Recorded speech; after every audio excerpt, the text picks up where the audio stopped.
नमस्कार मित्रों, कुछ तुम कहें कुछ हम सुने में आप सभी का हार्दिक स्वागत है। और मैं संजू शरण एक छोटी सी दास्तान लेकर उपस्थित हुई हूँ, जो हर महिलाओं, हर बेटियों की दास्तान है। मेरा घर कहाँ है। मेरी आज की जो विषय है उसका शीर्षक है सच। महिलाओं का घर कहाँ है। जब वो जन्म लेती है तो माँ बाप के घर में रहती है।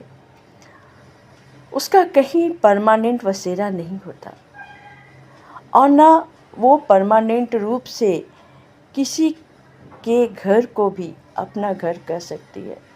सच, महिलाओं की इस स्थिति पे ये गाना मुझे याद आता है। ना मैं जमी के लिए, ना मैं आसमां के लिए, मेरा वजूद है सिर्फ दास्तान के लिए। जी हाँ, महिलाओं का वजूद सिर्फ दास्तान है। कभी बेटी बनकर बाबुल के घर में चिड़ियों की भांति उड़ते रहती है, तब उसे लगता है कि ये जो मेरा बाबुल का घर है, ये मेरा मायका, यही सब कुछ मेरा है और यही मैं प्रोटेक्टेड फील करती हूँ। यहाँ के सभी लोग मेरे अपने हैं। तभी तो जब वो बाबुल का घर छोड़कर, माँ बाप कहते हैं, अरे बेटियाँ तो पराई धन है, तुम्हारा घर यहाँ नहीं है, तुम्हारा घर ससुराल है। और बेटियां मन में ये सपने देखने लगती हैं कि चलो उस घर में जाकर मैं आज़ादी से जीऊँगी, अपने पंख फैलाऊँगी, अपने सपनों को एक नई उड़ान दूँगी। लेकिन क्या वो घर भी अपना घर हो जाता है? वो पति का घर होता है, वो ससुराल का घर होता है, जिसे पति ने मिलाया, जहाँ वहाँ के कायदे कानून नियम सभी को पालन करना पड़ता है। चाहे आप कितनी भी पढ़ी लिखी महिलाएं हो, आपको आपका अपना घर होते हुए भी आप उसे अपना घर नहीं कर सकते। तो क्यों हम महिलाएं ऐसे घर की कल्पना करते हैं? क्यों नहीं हम सोचते कि हम अपने वजूद, अपनी पहचान खुद बनाएंगे। जैसे पति पत्नी को प्यार देता है, उसे प्रोटेक्शन देता है, आर्थिक मानसिक, लेकिन कहीं ना कहीं ये भी एहसास दिलाता है कि मैं तुम्हारा ध्यान रखता हूँ। जब एक माँ अपने बच्चे को पालती है तो बच्चे को एहसास नहीं दिलाती कि मैं तुम्हारा ध्यान रख रही हूँ, मैं तुम्हें पाल रही हूँ। पर वही माँ जब एक बेटी को पालती है, शादी करती है और जब विदा करती है, लेकिन जब शादी के कुछ दिनों बाद तो लगता है कि लड़की को भी लगता है कि मेरा मायका ही सब कुछ है।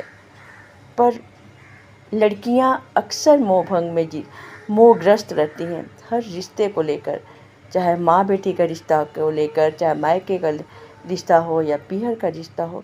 सारे रिश्तों में लड़कियां जो है हमेशा एक मोह के तले जीती हैं। और जब मोह भंग होता है तो उसे पता चलता है कि जिस पीहर को वो अपना कह रही थी, जिस मायका को अपना कह रही थी, वहाँ अब उसकी जगह नहीं है, वो वहाँ अतिथि है। उसके दुख सुख में लोग थोड़े से मदद कर देंगे, लेकिन वहाँ अधिकार से नहीं रह सकती। खासकर जब पिता चले जाते हैं तो सच, लड़कियों का नसीब ही अजीब है। आज की लड़कियाँ अपने पैरों पे खड़े हो रही हैं, अपनी नई दुनिया बना रही हैं, तो लोग कहते हैं कि वो बिगड़ गई है। हाँ, बिगड़ी हुई हैं, सम्मान करना भूल गई हैं, आदर सम्मान करना भूल गई हैं। लेकिन कभी मैं सोचती हूँ कि हमारा घर कहाँ है, मेरा घर कहाँ है? क्या मैं एक दास्तान ही बन के रहूँगी या मेरी अपनी भी उड़ान होगी? इस दुनिया में जीने के लिए, स्ट्रगल करने के लिए लड़कियों को न मायके, न पीहर, न ससुराल, न पति, न बेटा पे भरोसा करना चाहिए। उसे खुद पे भरोसा करना चाहिए, खुद अपने पैरों पे खड़ा होना चाहिए। तभी हम कह सकते हैं कि ये मेरा घर है, ये मेरा बनाया हुआ घर है। इस घर में हम रहते हैं, जहाँ कोई ये नहीं कहेगा कि तुम्हारे बाप का घर नहीं है जो तुम अपने मन मर्जी करो। जहाँ वही लड़की, शादीशुदा लड़की को उसके घर वाले, परिवार वाले अगर लड़ झगड़ के जाती है, तकलीफ़ में जाती है, तो तुम में ही कुछ खराबी होगा, तभी तो ससुराल वाले लोग तुम्हें इस तरह से बाहर निकाल दिए हैं, प्रताड़ित किए हैं। जी हाँ, मैं यही सोचती हूँ कि हम महिलाओं का घर कहाँ है, ना मायका ना ससुराल। तो क्यों ना हम अपनी उड़ान खुद भरें। और यही बात मैं कहना चाहती हूँ और आप सुने, कुछ मैं कहना चाहती हूँ और आप सुने।